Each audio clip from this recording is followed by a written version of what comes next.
What's up, guys? I'm Paul. I'm Dan. We're from the band Between the Buried and Me, and you're watching The Pit. Go Tigers.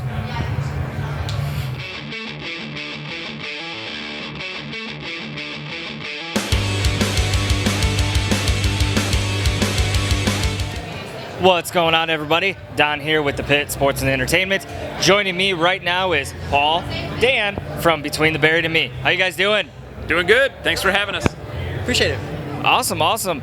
So welcome to the 10th annual Rock on the Range Festival. How does it feel being a part of such a huge time for Rock on the Range?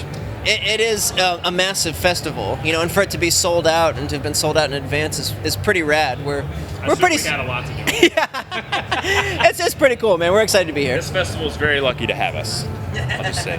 You guys are a very unique band. I will say you guys are definitely That's up there. That's a nice way of saying it. Yeah, that's a nice way of saying it. So you guys have a new-ish album. Came out again. I forgot the month. I apologize. Less than a year. Yeah. How was it recording the new record compared to maybe some of the previous ones you guys have done? It was really easy, actually. We went in, we laid it down, and we had a bunch of extra time. We went to another studio, played around with some keyboards and piano and stuff that was there, and it was nice. It was really easy. I mean, we recorded about 2 miles from where we practice, so it's always nice. It's very laid back for us. The process took about 10 minutes. For the entire record, 10 minutes. Yeah. Start to finish, yeah. No, yeah, it was very easy. I would agree with Dan. Super easy. Cool. Very chill. So you guys are kind of known for having very long but extremely well-written and awesome songs. Another very nice way of putting it, yes. You're welcome. How do you guys, like, on festivals like this where the time slot is kind of limited, how do you guys go about, getting a set list and what songs you really want to give the fans? It's kind of about trying to put together the best half hour of music that you can, and for us, I guess we're playing 4 songs, which is pretty good for us. Yeah. You know what I mean? Like, we could very easily have played like 1.5 and done a half hour, so we did pretty good, I'm trying to put together, something that best kind of sums up the band you are right now, but is a little open-ended for, a lot of new people who see you at a festival. So, I don't know, hopefully we did okay. We'll see. Yeah, you're just trying to balance obviously you want to be stoked on the songs you're playing, and then at the same time, be aware that you are playing a festival, and you want people to dig it a little bit. So yeah, it's a balance of trying to just sort of find that sort of right point where you're happy as an artist, but at the same time you feel like people are gonna also maybe go home stoked that they saw Between the Buried and Me. So. Right. So you guys are going on tour this fall. I believe it's a fall tour with the Devin Townsend Project. Mm-hmm. And from what I've read, you guys are actually performing the new record in its entirety. The whole thing, yeah. Yeah, absolutely. You guys stoked to be doing that? Yeah, because, we started writing, over a year and a half ago. And to finally just now be getting to the point where, and this is still 4 months away or so, 4 or 5 months away, to get to play the full thing is awesome. To finally be at that point, and people have been taking in the album for almost a year now, so hopefully they're familiar with it and they know it, and they won't look at us weird when we play it. Hopefully they'll like it. Yeah. Good. Yeah, the first time I saw you guys was, I believe it was the Cool tour. Oh wow! Back with As I Lay Dying, and I think it was Under Oath on that. You guys blew me away. Oh wow! I've always wanted to see you guys, so that was awesome. Is there like any one band in particular that you guys haven't toured with, or maybe that you have that you would like to do again? I don't know. There's some bands. Seems like a trick question to them. I'd love to tour with Ghost, just because I like Ghost. I don't know if that'll ever happen, but Ghost, if you're watching this, Hit them up. let me know. Yeah, that would be pretty sick. Maybe Opeth again would be fun. We toured with Opeth years ago. It'd be a blast. We're going to play with them in Barcelona this summer, which is fun. I don't know. Whoever. There's a lot of bands that we'd like to tour with, but it's just not going to happen. There's a lot of bands I would love to tour with, but unfortunately in my position I can't do that. Well, yeah. Well, in our position we can't do that either, so you're not alone. You're not alone. So when you guys play like overseas, Barcelona and Spain, all these other different countries, how does it compare seeing those fans compared to back here in the States? I think it kind of depends on the place, some places like when we go to Japan and Mexico, I feel like they're very grateful to have you there, and they show it. They're insane, very good crowds, and that kind of transcends to some other places that we play in Europe as well, and it's nice. I don't know. It's nice to be far from home and play to people who know your music and are excited to see you. Yeah, I mean it's definitely different. Obviously, we've spent the better part of our career sort of cultivating our U.S. following. So yeah, overseas and stuff, I think the crowds are much smaller, but there's a certain level of there's more excitement from those fans because they don't get to see us as often.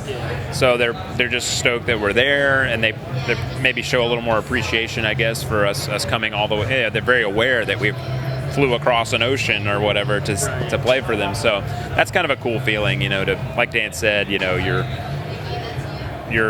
playing thousands of miles away from your home, and yet these people are familiar with your songs and they're singing along, or they're or whatever the case may be. So yeah, it's just a cool feeling.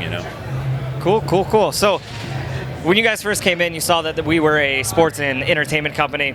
Got to bring it up because I like going outside of the box. I like throwing some things in the mix. You guys get asked probably the same questions quite frequently, so I like to go into sports. What one, or if you guys do follow a lot of sports, what one in particular do you guys follow the most? Well, right now it's basketball playoffs and the baseball season, which has started, and that's kind of the big thing for us right now. Baseball has long been my number one sport, and I kind of got sucked into the basketball thing because of Paul over the last decade. So we're having a blast watching the Warriors and the Cavs in their respective series play, and then I'm a Cleveland baseball fan as well. So thankfully the Indians are only a game and a half out of first, and hopefully that'll keep up. But yeah, I'm from Michigan, so I'm kind of in a bad spot right now when it comes to the Tigers. Underperforming. Yeah, I don't even want to talk about it just because it's such a touchy subject right now. You got to get a different job then. You're sports entertainment. You got no choice, dude. You got to be unbiased. No pride or prejudice. You got to talk about it even when things aren't going well. You got to talk about the Tigers. Get better pitching. Verlander just hit a milestone, right? Did he get his 2000th strikeout or whatever? I believe it was. Yeah, pretty impressive. So, but yeah, I'm a football, basketball, baseball guy. So diehard Carolina Panthers fan, Charlotte Hornets fan. Baseball, I adopted the Nats, the Nationals, as my team because I did live in Virginia for a couple years. So, but yeah, Dan and I are huge sports guys. So. Good. Unfortunately, you guys, neither one of you mentioned hockey, and that's my forte. I'm a huge hockey guy. I did feel obligated because I forget what year it was, but the Carolina Hurricanes won the Stanley Cup. They beat the Edmonton Oilers, and I'm not a hockey guy, but I was like, well, I got to watch them because they're in the finals. Yeah. And I watched it, and then afterwards, I honestly felt guilty because I was like, dude, we beat Edmonton. That's all those people have up there is their hockey. I felt guilty because we won the Stanley Cup and no one really cared. We were like, yeah, whatever. When's football season start? You know what I mean? So, right. I was actually rooting for the Panthers this year. Nice, thank you. I really wanted to see Cam Newton and that team go and get a championship. That would have been nice to see. It's a bad day to have a bad day. Yeah. Right. So I'm going to let you guys get out of here, get back to your busy schedules. Before I let you go, though, one final thing. Do you have any final words of wisdom or any insight you want to give to fans to let them know anything? Words of wisdom? Wow. Oh, I love it. We get some very, very interesting things when I say give us your words of wisdom. Are we just talking about in life or anything you want to say, anything you want to throw out? Oh my God, I don't know. My life is such a mess. We had somebody finish it off with just peanut butter and walk away. Oh.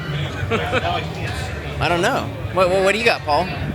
Words of life advice? I'm putting them on the spot. It is really difficult, man. I'll be honest. I'm 37 years old, and I haven't figured it out yet. But in general, there's some value to So following your dreams, very cliche, but you got to do what you want because life is very short. It can end at the drop of a hat. You got to do what you want and deal with the consequences later. You know what I mean? So many people live in the fear of what could happen. Well, man, if I do this, I might go broke. Screw it, man. Just do it. And then deal with the consequences afterwards. File for bankruptcy later. You know what I mean? Follow your dreams. So, again, thank you guys for joining me. I'm Don here with The Pit.